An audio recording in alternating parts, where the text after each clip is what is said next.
kasih untuk waktu dan kesempatannya. Hari ini kita semua bisa ada bersama-sama di sini untuk saya membagikan pemahaman dan penerapan pengalaman budaya positif di sekolah. Apa kabar teman-teman semua hari ini? Baik. Terima kasih, puji Tuhan bahwa semuanya dalam keadaan baik-baik saja. Semoga kegiatan kita hari ini bisa berjalan dengan baik, lalu juga dapat memberikan nilai positif untuk teman-teman semua dan juga saya sendiri yang memberikan. Sebelum kita memulai kegiatan kita, Ibu Novi bisa pimpin kita dengan doa dan juga ice breaking. Terima kasih.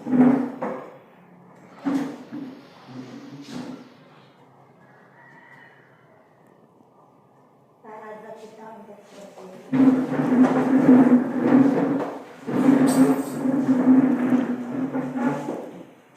marilah kita siapkan hati dan batin kita untuk berdoa.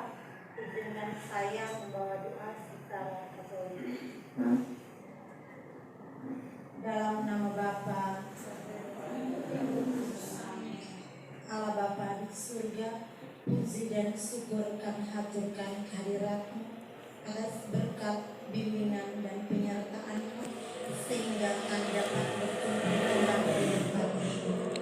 Kami mohon berkat dan perlindungan-Mu untuk kami semua agar kegiatan ini dapat berjalan dengan baik dan kami bisa menerapkan di lembaga pendidikan kami agar dapat berguna bagi kami dan anak didik kami. Nama-Mu kami puji kini dan sepanjang masa. Dalam nama Bapa. Kita semua masih dalam keadaan berdiri, ya. Baik, supaya kita tetap semangat, saya akan mengajak Bapak Ibu semua untuk melakukan ice breaking awal.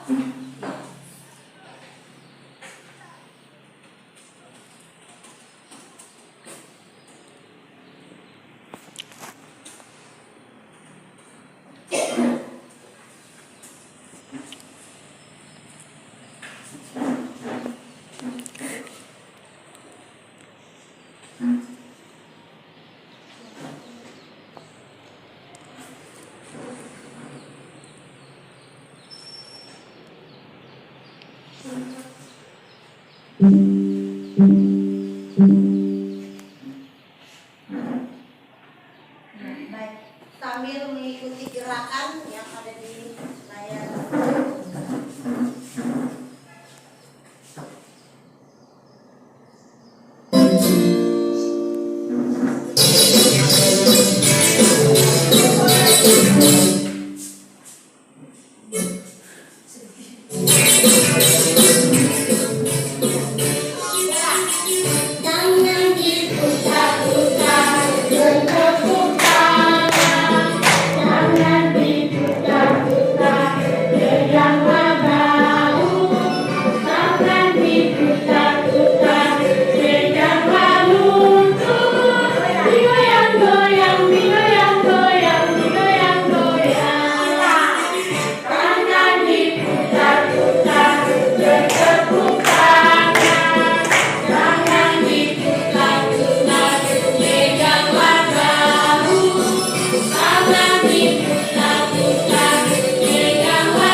pelajarannya teman-teman?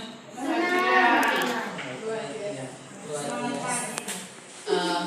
Baik, saya akan memberikan atau membawakan beberapa materi. Yang pertama itu tentang pembelajaran dengan paradigma baru. Nah, pembelajaran dengan paradigma baru itu merupakan pembelajaran yang dirancang berdasarkan prinsip pembelajaran berdiferensiasi, sehingga para peserta didik belajar sesuai kebutuhannya berdasarkan tahap perkembangan sesuai dengan teori psikologi modern untuk mewujudkan profil pelajar Pancasila. Jadi kita tahu bahwa walaupun pembelajaran berdiferensiasi itu baru kita pahami atau baru kita ketahui sekarang ini, tapi sebagai pendidik kita wajib melakukan pembelajaran berdiferensiasi untuk mewujudkan profil pelajar Pancasila. Konsep inti dari budaya positif itu selain perubahan paradigma belajar, lalu ada disiplin positif, ada juga nilai-nilai kebajikan, kebutuhan dasar manusia, motivasi perilaku manusia, posisi kontrol guru, keyakinan kelas, dan juga segitiga restitusi. Saya yakin bahwa teman-teman ada yang memahami beberapa hal ini, tapi ada juga yang mungkin saja belum paham. Sama seperti saya sendiri pun saat bertemu dengan hal ini, saya benar-benar dibukakan pemikirannya bahwa oh ya, posisi kontrol guru itu apa, lalu disiplin positif yang harus dilakukan itu seperti apa, nilai-nilai kebajikannya itu juga seperti apa. Nanti akan kita pahami bersama di sini karena tugas saya untuk membagikan.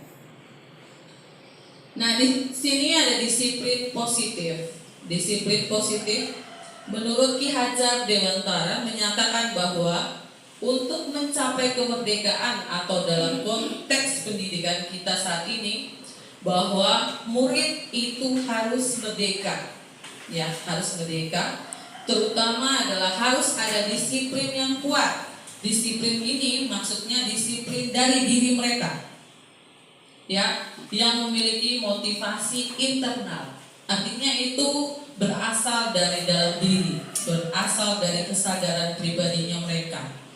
Jika tidak memiliki motivasi internal, maka kita memerlukan pihak lain untuk mendisiplinkan kita atau motivasi eksternal.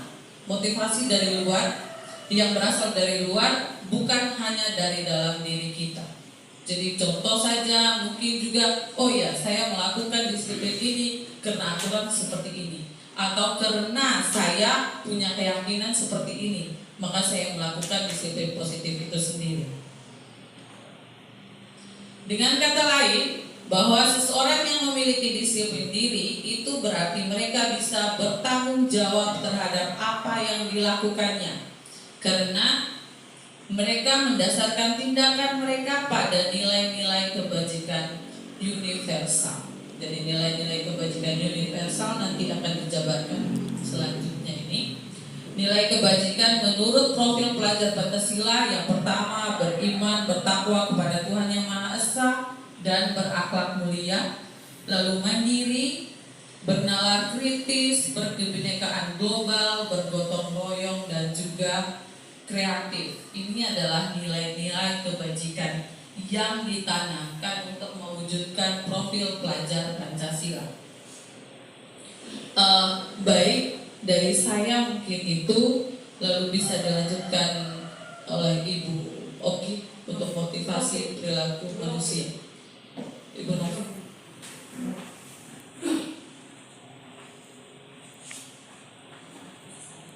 Masih semangat teman-teman?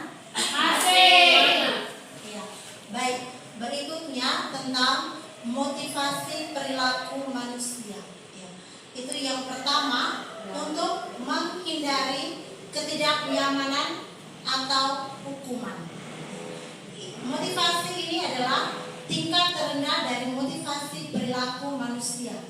Biasanya orang yang motivasi perilakunya untuk menghindari hukuman atau ketidaknyamanan akan bertanya, apa yang akan terjadi apabila saya tidak melakukannya? Sebenarnya mereka sedang menghindari permasalahan yang mungkin muncul dan berpengaruh pada mereka secara fisik, psikologis, maupun tidak terpenuhnya kebutuhan mereka bila mereka tidak melakukan tindakan tersebut. Motivasi ini bersifat eksternal. Berikutnya yang kedua, untuk mendapatkan imbalan atau penghargaan dari orang lain. Satu tingkat di atas motivasi yang pertama, di sini orang berperilaku untuk mendapatkan imbalan atau penghargaan dari orang lain. Orang dengan motivasi ini akan bertanya, apa yang akan saya dapatkan apabila saya melakukannya? Mereka melakukan sebuah tindakan untuk mendapatkan pujian dari orang lain yang menurut mereka penting dan mereka letakkan dalam dunia berkualitas mereka. Mereka juga melakukan sesuatu untuk mendapatkan hadiah, pengakuan, atau imbalan. Motivasi ini juga bersifat eksternal. Ya, baik. Mungkin Bapak Ibu juga pernah menjumpai atau pernah melakukan dalam kelas. Ya, kita selalu memberikan penghargaan. Ya, toh biasanya kita memberikan penghargaan atau imbalan kepada peserta didik kita, misalnya yang mendapatkan nilai baik. Itu nanti kita mengatakan, ya, kalau siapa yang mendapatkan nilai baik atau tuntas, berarti sebentar Ibu akan memberikan hadiah atau imbalan. Ya, itu sebenarnya itu juga tidak salah, tetapi itu mereka akan melakukannya, akan melihat imbalan apa yang akan mereka dapat. Baik, itu yang kedua. Yang ketiga, untuk menjadi orang yang mereka inginkan dan menghargai diri sendiri dengan nilai-nilai yang mereka percaya. Orang dengan motivasi ini akan bertanya, akan menjadi orang yang seperti apa apabila saya melakukannya.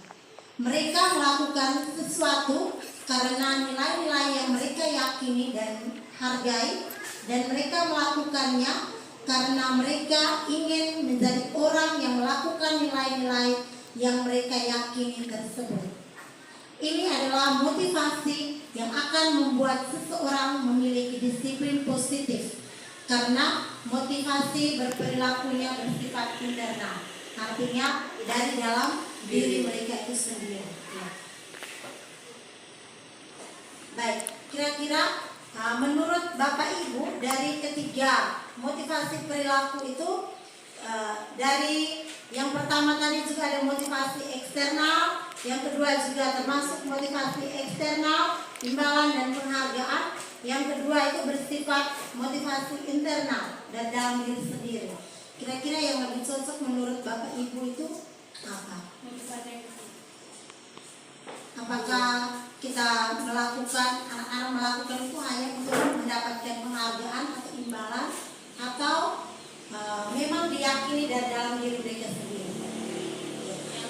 Ya, yang pastinya kita menginginkan peserta didik kita itu melakukan, ya, motivasi perilaku yang ketiga, ya, dari dalam diri mereka sendiri, ya, tanpa ada paksaan atau karena imbalan atau penghargaan tadi.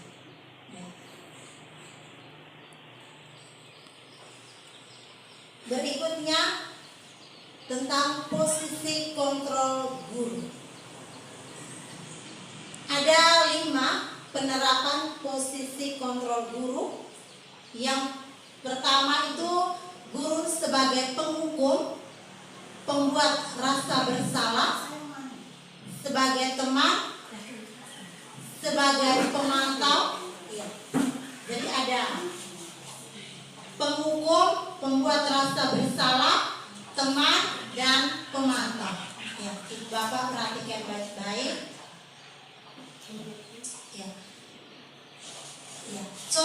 misalkan kasus yang kita alami itu, misalkan siswa kita tidak memakai atribut yang lengkap pada saat upacara bendera.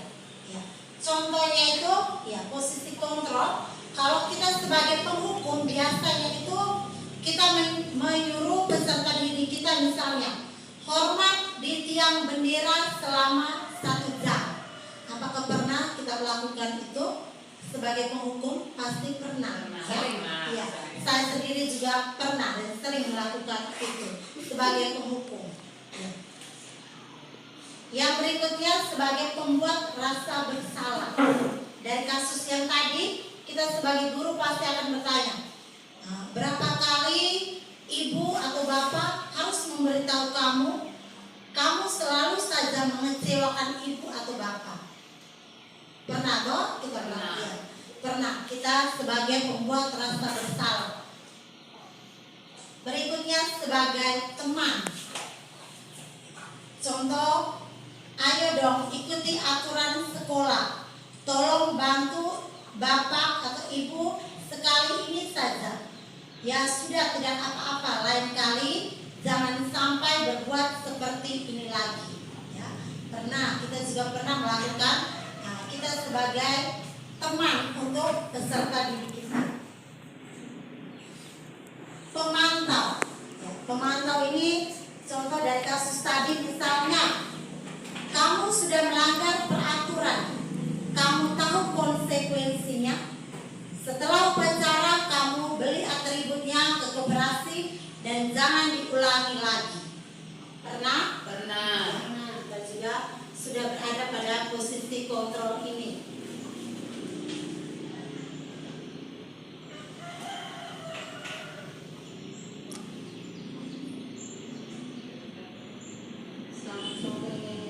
Setelah sebagai pemantau, ada posisi guru sebagai manajer, ya.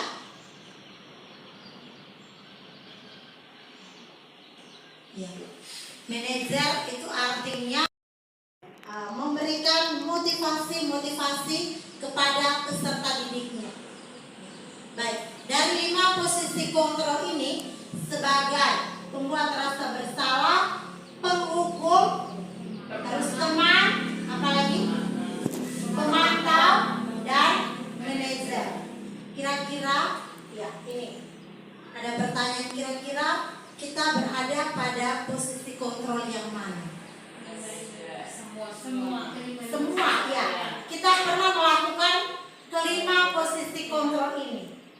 Baik sebagai penghukum pernah, membuat siswa rasa bersalah, terus sebagai teman, ya.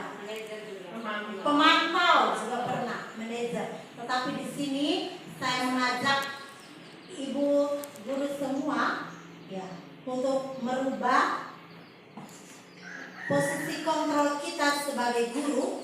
Jangan lagi sebagai penghukum, teman, pembuat rasa bersalah, ataupun sebagai pemantau.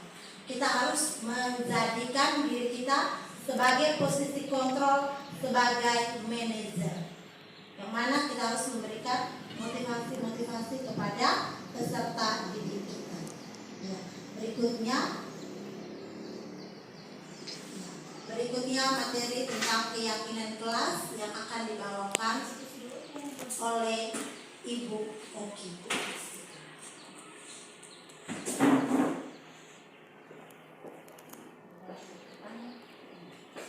Ya baik, terima kasih atas kesempatan yang diberikan. Baik, saya teman-teman penyemuka yang sudah pada lesu. Baik, saya tahu ini siang, tapi nanti sebentar saya bilang selamat siang, kamu jawabnya semangat pagi, ya, supaya semangatnya seperti pagi hari. Oke ya? Oke, selamat siang. Oke, baik, terima kasih. Ya, berikut kelanjutan materi tentang keyakinan kelas. Ya, ada satu pertanyaan pemantik di situ. Mengapa harus keyakinan kelas? Mengapa bukan peraturan kelas? Baik, teman-teman pastinya masih ingat 2-3 tahun kemarin itu kita tahu namanya peraturan kesepakatan kelas ya. Ya, jadi dari tahun kemarin itu sudah dirubah, jadi bukan lagi peraturan kelas, namun dirubah ke keyakinan kelas ya. Baik, hal ini didasarkan pada kalau kata peraturan itu pasti identik dengan hal yang dilakukan karena terpaksa, karena ada rambu yang harus kita lewati dari itu ya. Jadi kalau diganti dengan kata keyakinan, yakin saja itu pasti dimulai dari dalam kita punya diri sendiri ya. Jadi seperti itu. Kemudian ya, ini kalau mau membentuk keyakinan kelas ada beberapa syarat. Yang pertama itu harus bersifat abstrak ya, harus bersifat abstrak. Lalu yang kedua bersifat pernyataan yang universal ya. Lalu yang berikut ada dibuat dalam pernyataan positif ya. Ini jadi tidak boleh ada kata-kata negatif yang diawali dengan kata negatif. Kata kita tidak boleh atau kamu jangan terlambat, itu tidak boleh ya. Jadi kita harus mengawalinya dengan kata-kata positif ya. Mari belajar atau bertanggung jawab gitu ya. Jadi tidak boleh ada kata negatif yang ada.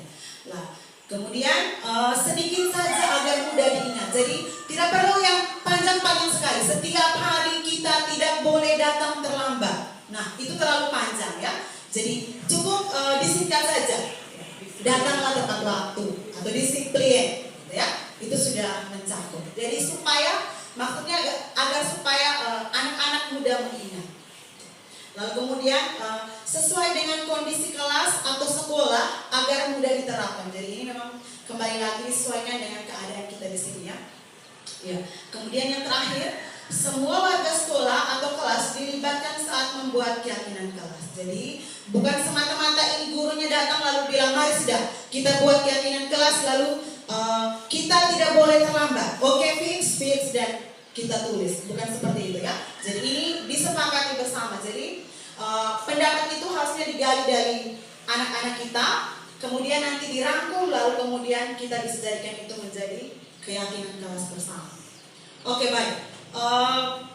Ini saya menambahkan sedikit. Jadi kalau kemarin itu kita biasanya buat bahwa peraturan kelas itu dari anak, setelah itu nanti nilai yang dia sebutkan langsung kita tuliskan di papan gitu ya sebagai keyakinan kelas. Nah, ini harus sedikit dirubah. Kenapa? Karena sebenarnya nilainya itu peraturannya dari anak. Setelah itu kita harus tentukan dulu nilai-nilai kebajikan universalnya apa dulu.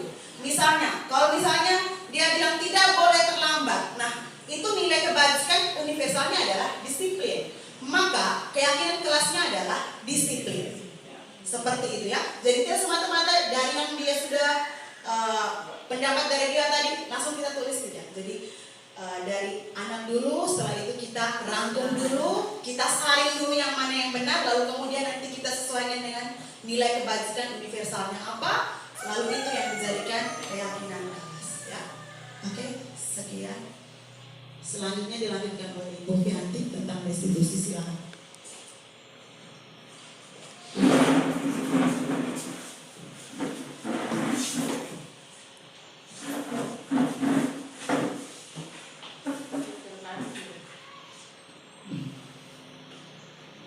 Oke, baik. Selamat pagi. Selamat pagi. Masih semangat toh? Masih. Baik. Masih tentang budaya positif. Yang terakhir kita tentang segitiga restitusi. Segitiga restitusi ini digunakan bila mana kita menjumpai atau kita menemukan ada siswa yang bermasalah. Ya, penyelesaian persoalan atau masalah siswa itu bisa kita lakukan dengan menggunakan segitiga restitusi. Ya, segitiga berarti ada 3 langkah, ada 3 tahapan dalam penyelesaian persoalan atau masalah yang dihadapi oleh siswa. Siapa yang menyelesaikan? Yang menyelesaikan itu pastinya guru dan siswa yang bermasalah itu. Baik, yang pertama, ya, segitiga restitusi itu dapat diartikan sebagai suatu proses dialog yang dijalankan oleh guru agar bisa menghasilkan murid yang mandiri dan bertanggung jawab. Ya, jadi anak buat masalah, anak sendiri yang menemukan solusi untuk masalahnya itu. menyelesaikannya bagaimana? Mari kita lihat secara bersama-sama. Langkah yang pertama itu menstabilkan identitas, ya, menstabilkan identitas. Langkah ini tujuannya adalah untuk mengubah identitas anak dari orang yang merasa gagal karena kesalahan yang dia buat menjadi orang yang sukses. Ya, bagaimana cara kita menggunakan atau menerapkan atau menstabilkan identitas anak supaya anak yang tadi merasa gagal dia bisa percaya diri lagi bahwa dia yakin bahwa dia bisa sukses. Nah, itu bisa dibantu dengan pertanyaan-pertanyaan atau jawaban, bukan pertanyaan, pernyataan-pernyataan seperti yang tertera di layar. Ya, misalnya saat kita anak buat salah kita kasih penguatan. Berbuat salah tidak apa-apa. Ibu juga sering melakukan kesalahan. Ya, cuman bagaimana? Apakah kita mau bersalah terus? Apakah kita tidak mau keluar dari kesalahan? Ini contoh bentuk pernyataan yang bisa menstabilkan identitas anak. Itu bisa membangkitkan rasa percaya diri anak bahwa yang tadinya dia merasa gagal, dia bisa percaya diri dan bisa menjadi, oh saya bisa berubah menjadi baik dan saya bisa menjadi sukses. Itu yang pertama, menstabilkan identitas anak. Banyak sekali pernyataan, tidak ada manusia yang sempurna. Contohnya ibu juga buat kesalahan, karena ibu juga manusia kan. Terus, saya juga pernah melakukan kesalahan. Nah, kita bisa menyelesaikan ini. Ada lagi. Nah, di sini bukan kita mencari siapa yang salah, ya, tapi kita sama-sama mencari solusi untuk bisa menemukan jalan keluar terbaik untuk persoalan yang dihadapi oleh anak. Itu juga pernyataan yang bisa membantu menstabilkan identitas anak. Yang kedua, validasi tindakan yang salah. Ya, anak melakukan kesalahan itu pasti karena ada alasannya. Alasan kenapa? Pasti ada salah satu kebutuhan anak yang tidak terpenuhi. Contohnya kebutuhan akan perhatian. Ya, misalnya anak yang melakukan kesalahan itu pasti karena dia memerlukan dia ada salah satu kebutuhan yang tidak terpenuhi. Contohnya anak itu cari perhatian, dia benar karena dia butuh kasih sayang atau perhatian dari para gurunya. Maka di sini validasi tindakan yang salah perlu diterapkan oleh guru dalam menyelesaikan persoalan siswa tersebut. Nah, contoh pernyataan atau pertanyaannya seperti yang tertera, padahal kamu bisa melakukan yang lebih baik dari ini. Kamu pasti punya alasan. Mengapa kamu melakukan ini? Mengapa kamu terlambat? Pasti ada alasannya kamu terlambat. Karena kita guru kan tidak mau tahu. Kamu sudah terlambat jam begini. Yang tadi sebagai apa? Penghukum. Ya, tanpa bertanya pasti ada. Kenapa kamu sampai terlambat? Karena kita abaikan itu. Padahal itu langkah untuk bisa memvalidasi tindakan yang salah. Dari jawaban anak sendiri akan menemukan bahwa ternyata tindakan saya itu salah. Dia akan kayak menyesal dan segala macam itu. Dari cara kita memvalidasi tindakan anak yang salah tersebut. Dan yang terakhir adalah menanyakan keyakinan, ya, keyakinan. Kembali lagi kepada keyakinan. Kalau kita sudah membuat keyakinan kelas bersama dengan anak, saat anak melakukan kesalahan, kita kembali lagi kepada keyakinan. Di situ anak akan menemukan sendiri, ya, bahwa kalau saya terlambat berarti saya tidak menerapkan nilai-nilai kebajikan, disiplin misalnya, ya. Kalau saya tidak mengerjakan piket kelas, berarti nilai kebajikan yang saya langgar itu bertanggung jawab. Dengan sendirinya anak akan merasa bersalah. Dan yang pastinya pada saat kita menanyakan keyakinan, ya, kita harus juga memberikan kalimat-kalimat penguatan bagi anak untuk bisa menyadari kesalahannya dan tentunya dia bisa berubah atau meninggalkan kesalahan tersebut. Ya, nah, di sini penting bagi kita untuk bertanya kepada anak kehidupan atau suasana yang seperti apa yang mereka inginkan ke depannya. Kita harus tahu itu. Ya, misalnya saya ingin pembelajaran yang menyenangkan, ada ice breaking-nya. Saya bosan di kelas terus makanya saya bolos. Kita harus mencari tahu itu. Ya. Dia butuh kebebasan. Saya dalam kelas saya capek, saya memecahkan segala macamnya. Boleh tidak ibu sesekali saya belajar di luar kelas? Kita perlu mencari tahu. Apakah selama ini kita pernah melakukan ini? Ya. Kita pernah melakukannya, hanya kita tidak menyadarinya bahwa kita sudah melakukan 3 langkah restitusi ini. Ya, segitiga restitusi dalam penyelesaian masalah. Walaupun tahapannya masih, ya, bukan yang dari pertama ke ketiga, kadang hanya pertama saja dan segala macamnya. Ya.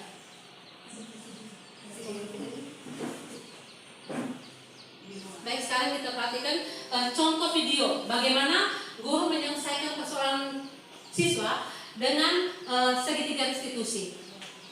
Oke.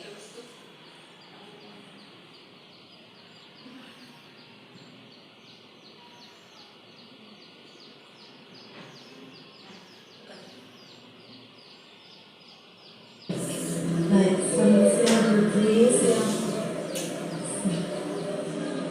Tadi Ibu dengar dari piket hari ini kalau Putri itu sering datang terlambat. Apakah benar? Kira-kira sudah berapa kali Putri terlambat? Hampir setiap hari. Menurut Putri, terlambat itu suatu kesalahan bukan?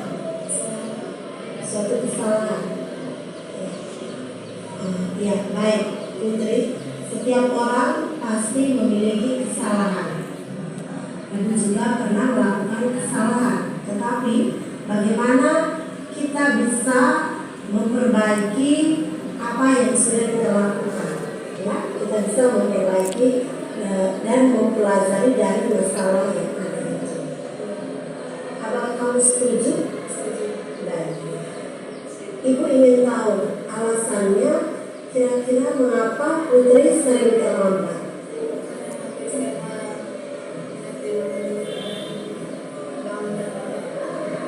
Selain itu, nah,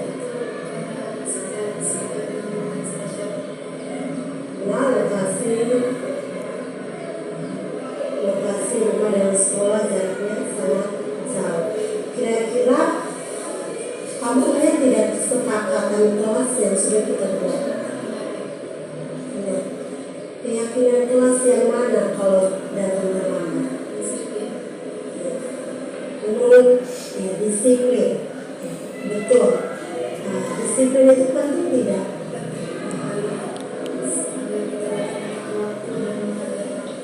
Ya, baik. Menghargai waktu. Kalau kita bisa menghargai waktu, artinya itu nanti kita juga dapat menghargai orang lain. Terus menurut kamu, apa yang harus kamu lakukan agar kamu tidak datang terlambat lagi?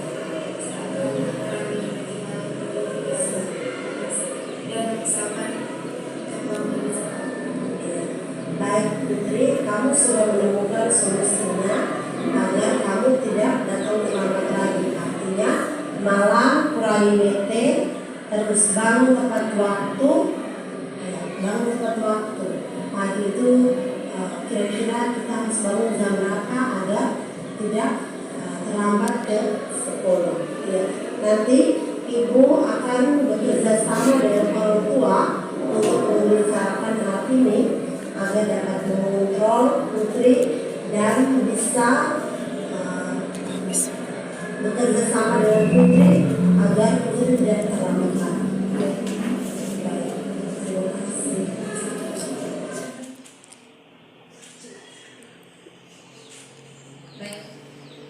Menurut saya Paulus status kesan berita dari kelas.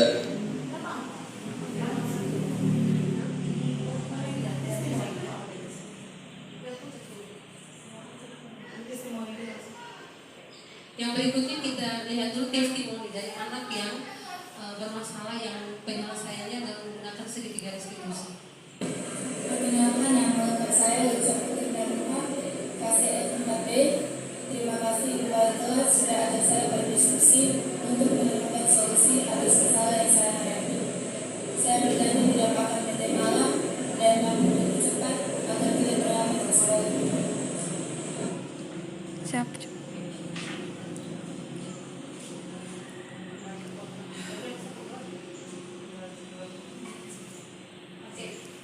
Baik, ini tadi contoh sederhana dari video yang kita tonton tadi, ada penyelesaian persoalan siswa dengan menggunakan segitiga restitusi. Dan yang terakhir itu ada testimoni dari anak, ya. Kembali itu tadi, kalau kita menggunakan langkah-langkah dari segitiga restitusi, anak dengan sendirinya menemukan solusi dari persoalannya, dan tentunya mereka akan meninggalkan kebiasaan lama mereka yang kurang baik itu, yang tidak baik itu menjadi menciptakan kebiasaan-kebiasaan yang baik. Tentunya kembali kepada keyakinan, ya. dari nilai-nilai kebaikan yang kita yang diyakini bersama dengan guru atau wali kelasnya. Oke, yang terakhir baik, kita diskusi dulu ya. Baik, diskusi kita kali ini dipimpin oleh Ibu Oki. Ya baik, terima kasih. Baik teman-teman, kita sudah bersama-sama menyaksikan pemaparan materi tadi. Mungkin ada teman-teman mungkin belum paham atau punya pertanyaan atau masukan atau saran, kami persilakan. Iya, Ibu Erni silakan.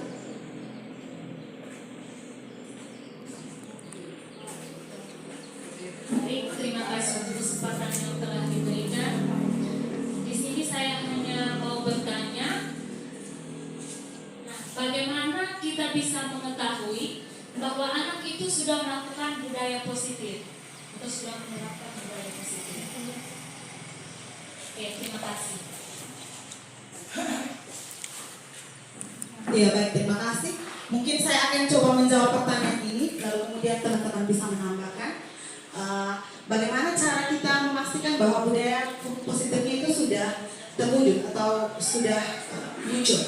Nah, budaya positif ini harus muncul dari dalam diri pribadi orang yang bersangkutan. Jadi tidak berdasarkan paksaan dari siapapun, tidak pula berdasarkan peraturan yang dibuat. Jadi anak itu harus sudah punya motivasi dari dalam diri bahwa saya tidak akan saya tidak akan melanggar aturan atau sebagainya karena memang itu penting untuk saya, ya. Karena memang saya harus disiplin, karena memang saya bertanggung jawab. Jadi memang motivasinya dari dalam dirinya sendiri, ya. Jadi bukan karena saya tidak membuat ini karena sebentar nanti kepala sekolah panggil, sebentar nanti balik kelas yang panggil, atau sebentar saya akan dapat hukuman dan sebagainya. Jadi itu mungkin dari saya. Ibu Ovi, boleh.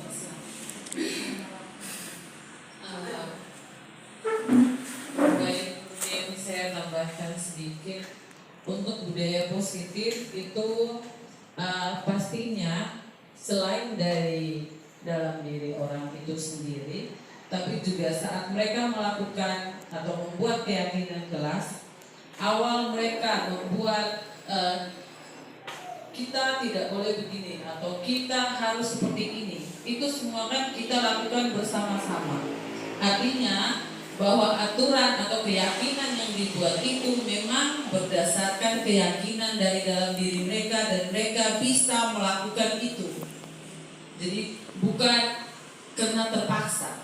Jadi budaya positif itu artinya anak secara sadar melakukan itu, lalu membuat keyakinan kelas bersama-sama dan mereka paham, mereka tahu bahwa mereka harus melakukan itu. Jadi berawal atau seperti kita lah, kita guru, saya harus masuk kelas tanpa ikut teman-teman yang lain. Kan karena kita dari dalam diri maunya tepat waktu ke kelas, maka kita tepat waktu. Tapi itu berawal dari diri kita sendiri karena mau bertanggung jawab. Mungkin itu saja tambahan dari saya. Terima kasih. Baik, luar biasa tambahan dari Ibu Ufi. Ya, apakah sudah bisa diterima jawabannya Ibu? Iya, baik, terima kasih. Lalu kesempatan kedua untuk penanya kedua, Ibu Yovita silakan. Ini pertanyaannya pasti luar biasa. Ya baik, pertanyaan dari saya terkait dengan keyakinan kelas. Ya, bagaimana solusinya jika keyakinan kelas yang sudah kita sepakati bersama peserta didik itu tidak dijalankan dengan baik oleh peserta didik? Oke, baik. Ya, baik. Bagaimana jika kesepakatan kelas itu, keyakinan kelas itu dilanggar oleh anak sendiri? Ibu Fianti boleh? Oke, bagaimana keyakinan kelas itu yang kami sepakati bersama dengan gurunya dan anak melanggar? Ya, Ibu, kita kembali lagi kepada segitiga institusi tadi. Ya, mereka melanggar itu, mereka melanggar keyakinan kelas karena mereka butuh perhatian. Ada salah satu kebutuhan yang namanya manusia ada 5 kebutuhan. Kebutuhan dasar manusia yang dipenuhi. Dari kelima itu mungkin ada kebutuhan akan kebebasan, akan pengakuan, kebutuhan akan kasih sayang, ya cinta kasih dan segala macam itu. Salah satu dari lima kebutuhan itu tidak terpenuhi, otomatis keyakinan kelas yang telah disepakati pasti akan mereka langgar. Nah, untuk kembali lagi, bagaimana anak menyadari kesalahan itu, penyelesaiannya dengan menggunakan segitiga restitusi. Oke, itu aja dari saya. Oke, baik, ada tambahan dari rekan saya, Ibu Novi, silakan. Baik, saya akan mencoba untuk menjawab dan berbagi pengalaman. Kalau di kelas saya, bagaimana solusi supaya mereka bisa mengikuti atau bertanggung jawab atas keyakinan kelas yang sudah dibuat atau sudah disepakati. Itu setelah mereka membuat kesepakatan atau keyakinan tadi, misalkan yang pertama datang tepat waktu. Itu siapa yang buat keyakinan itu? Misalnya itu Aldo misalnya yang membuat keyakinan kelas itu datang tepat waktu, dan saya akan panggil dia untuk menandatangani keyakinan yang sudah dibuat itu. Setelah dia sadar, dia sudah menandatangani keyakinan kelas itu. Setelah dia melanggar, kita panggil Aldo, ini keyakinan kelas yang sudah dibuat dan sudah ditandatangani oleh engkau sendiri. Terus mengapa engkau melanggarnya? Dan kita kembali menggunakan budaya positif tadi, yaitu segitiga restitusi. Itu saya yakin dengan sendirinya mereka akan bertanggung jawab atas keyakinan yang sudah dibuat. Itu saja dari saya. Baik, terima kasih. Iya, sudah jelas ya? Iya, baik, Ibu Yofi. Selanjutnya Ibu Rosia. Ya, baik, selamat pagi untuk kita semua. Terima kasih atas waktu dan kesempatannya. Di sini saya akan bertanya terkait materi yang dipaparkan oleh Ibu Fianti yang mengenai penanganan masalah dengan menggunakan segitiga restitusi.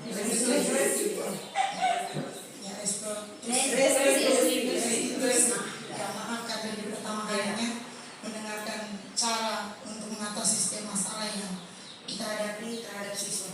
Ya, pertanyaan saya, kita berada di sekolah yang jauh dari kota dengan karakter anak yang berbeda-beda. Dari 100 orang tidak mungkin mempunyai sifat dengan tingkat kenakalan yang sama. Jika seandainya solusi yang diberikan atau cara penanganan masalah ini tidak berhasil, apakah ada solusi lain untuk menangani anak yang dimana tingkat nakal atau onar yang dia lakukan itu sudah melewati batas? Terima kasih.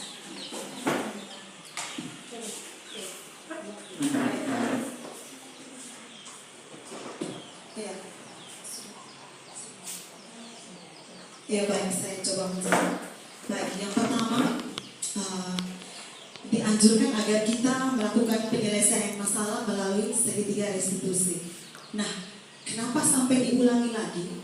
Pasti kita harus periksa lagi diri kita sendiri. Kira-kira segitiga restitusi yang kita lakukan itu sudah sesuai dengan prosedurnya tidak? Sudah sesuai dengan langkahnya tidak? Sampai pada kita menggali motivasi dari dalam diri anak itu sudah sampai sejauh itu tidak?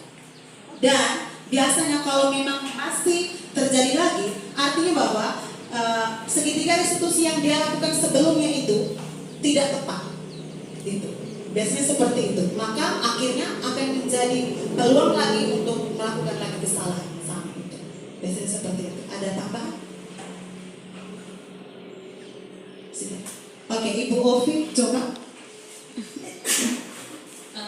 Baik, terima kasih. Untuk tadi kalau tidak salah ada Ros bertanya bahwa andaikan saja ya. Jadi kalau pakai pengandaian, maka begini sistemnya. Awalnya memang sebagai guru kita harus tahu anak yang kita mau tangani ini model anak yang seperti apa. Kita harus tahu kodrat alam anak itu. Kita harus benar-benar memahami kira-kira yang saya hadapi ini adalah tipe anak yang seperti apa, supaya sebagai guru kamu atau kita itu bisa melakukan segitiga restitusinya tidak salah. Oke ya. Lalu sepemahaman saya, kalau memang anak itu secara tidak sengaja melakukan kesalahan yang sama, sebagai guru kita pasti punya beberapa, tadi termasuk kita punya kontrol sebagai manajer. Jadi sebagai manajer kita bisa melakukan atau kita bisa memposisikan diri kita sebagai teman.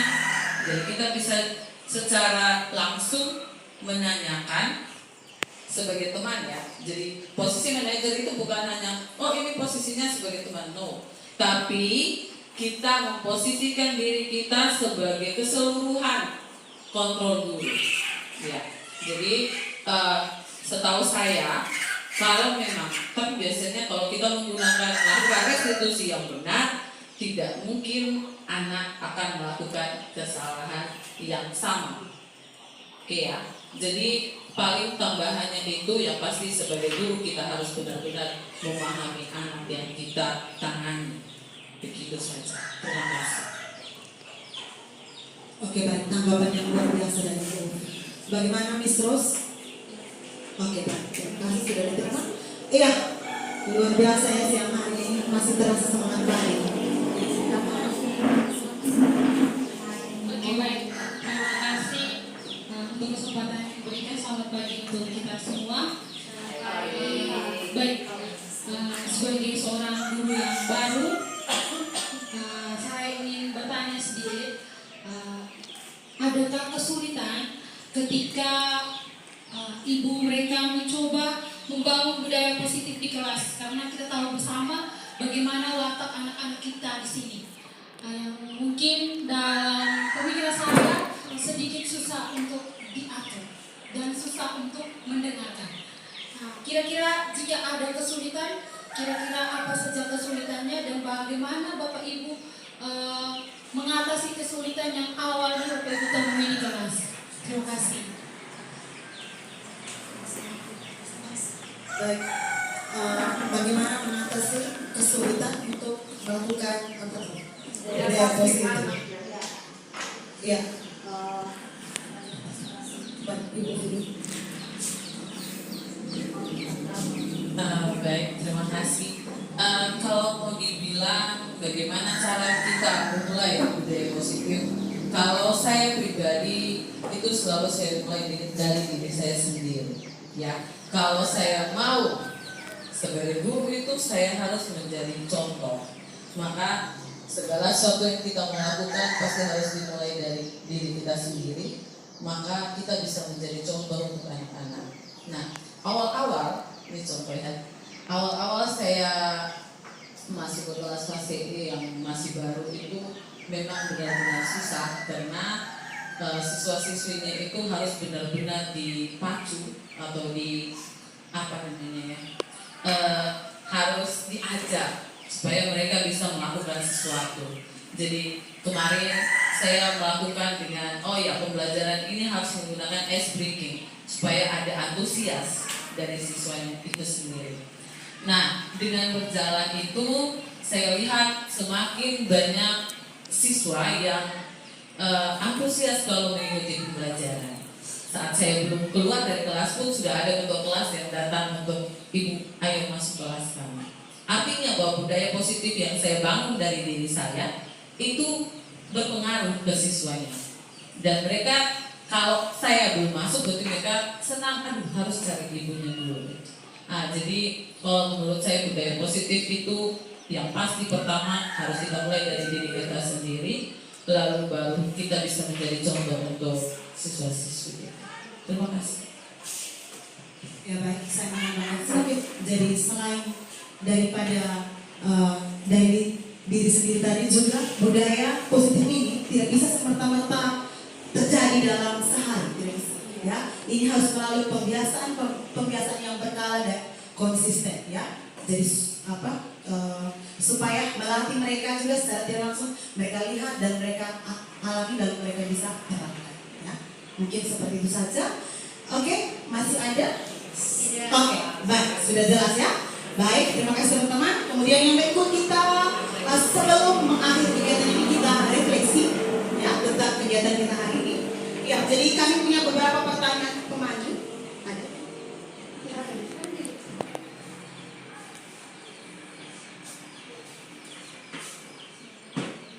Iya, ada 3 pertanyaan pemandu. Jadi silakan Bapak Ibu tuliskan di sticky notes itu 1, 2, dan 3.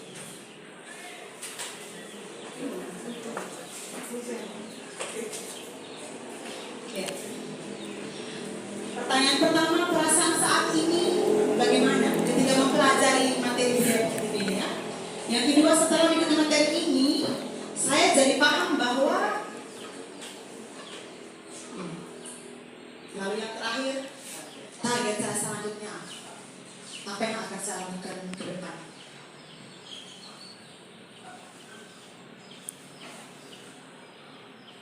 Baik, yang sudah selesai boleh menentukan di bawah.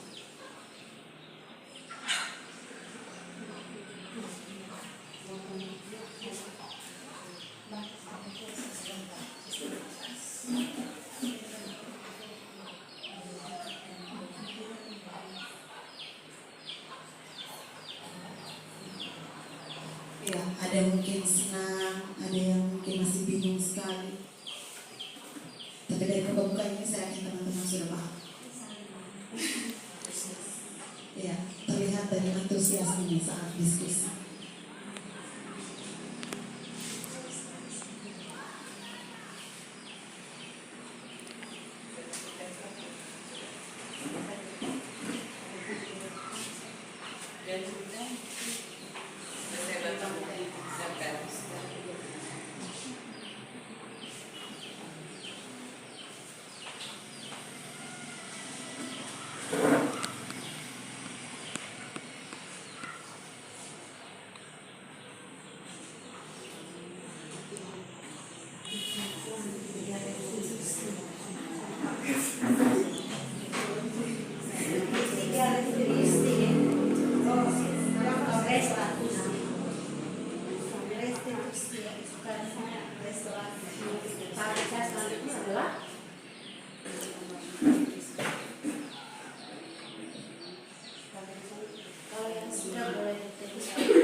Semakin lama tulisnya semakin tinggi tingkat refleksi.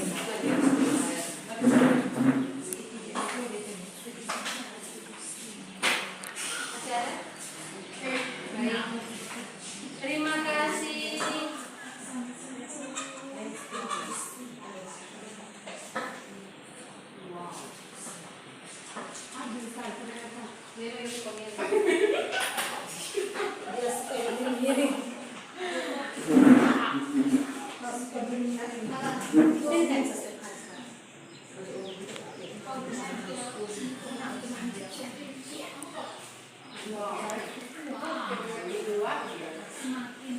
Oke.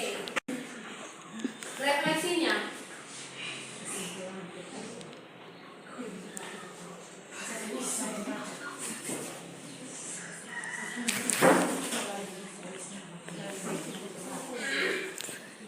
Baik, saya coba untuk merangkum semua refleksinya.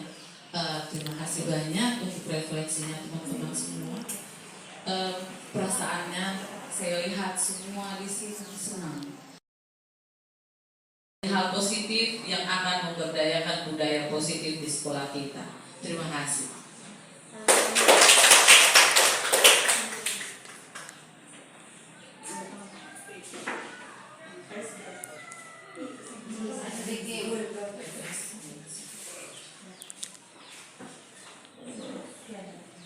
Ya baik,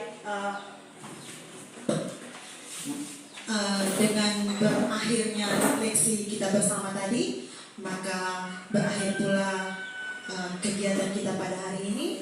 Sekali lagi terima kasih untuk kehadiran teman-teman semua. Kami berharap semoga teman-teman bisa mengaplikasikan materi ini, mempraktikkan segitiga institusi ataupun budaya positif di sekolah kita sehingga bisa mewujudkan pendidikan yang berorientasi pada peserta didik. Baik, terima kasih. Sampai bertemu kembali.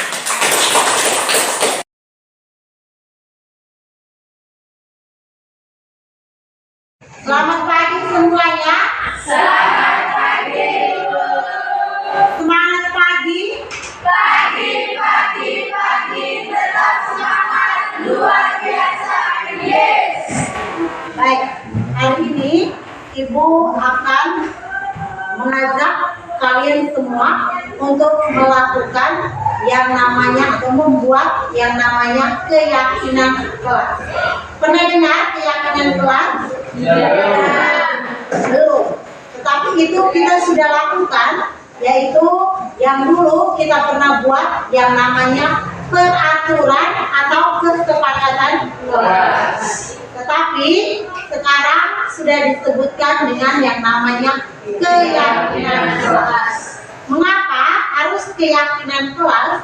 Karena keyakinan itu harus diyakini dari dalam diri kita agar kita lebih bertanggung jawab dengan apa yang sudah kita yakini. Paham? Paham. Contohnya peraturan-peraturan kelas yang pernah kita buat itu hari apa?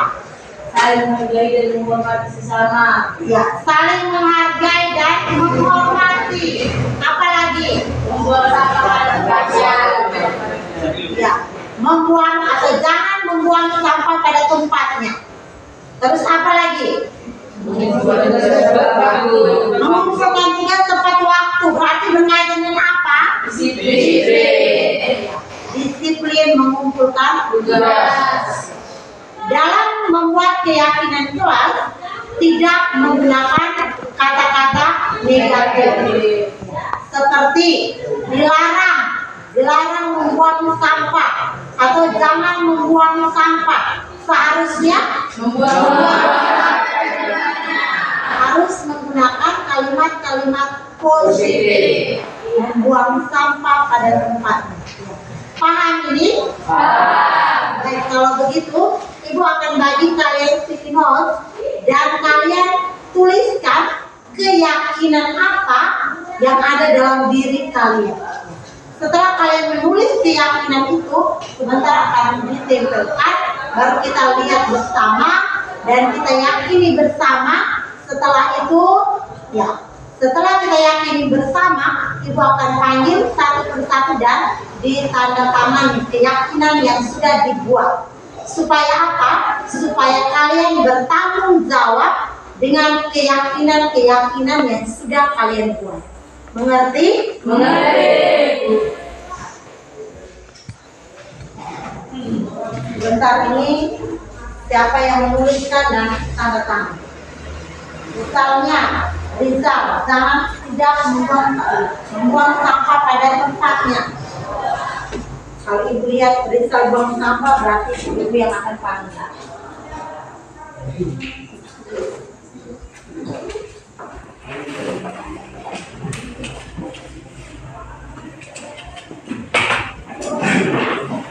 Nanti kita diambil kesepakatan kelas dengan yang namanya keyakinan kelas.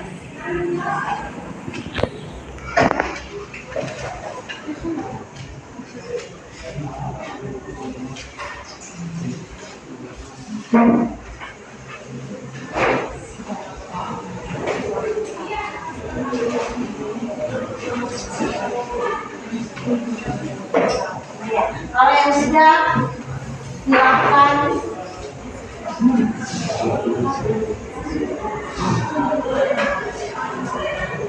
Kalau yang sudah silakan maju dan ditempelkan.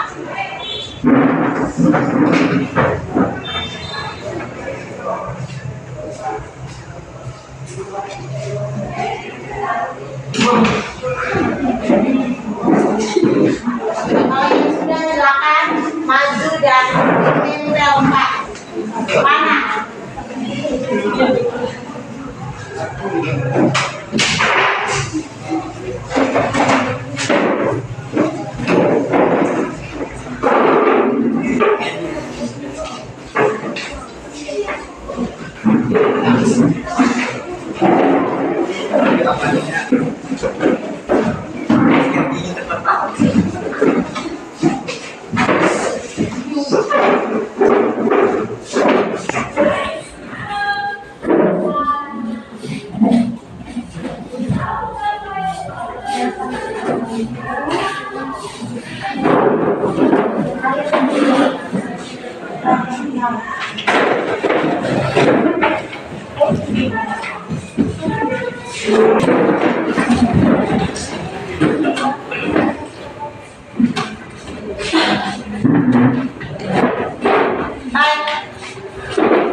Menghargai pendapat orang lain. Setuju? Yang kedua, mengumpulkan tugas tepat waktu. Setuju? Membuang sampah pada tempatnya. Setuju. Sudah. Masuk kelas tepat waktu. Setuju. Disiplin dalam berpakaian. Setuju. Kalau keyakinan itu sudah dibuat, Ibu minta ya satu persatu maju dan tanda tangani keyakinan yang sudah kalian buat.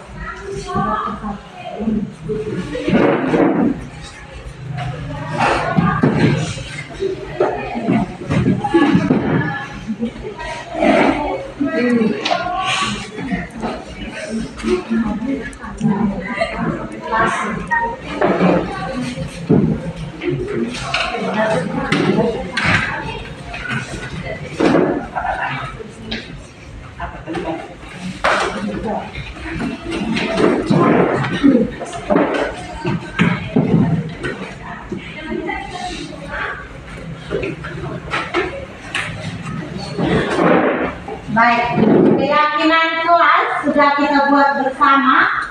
Ya, Ibu mengucapkan terima kasih atas partisipasi kita semua. Ya. Baik, salam sehat, semangat pagi. Pagi, tetap semangat, luar biasa, yes. Sudah.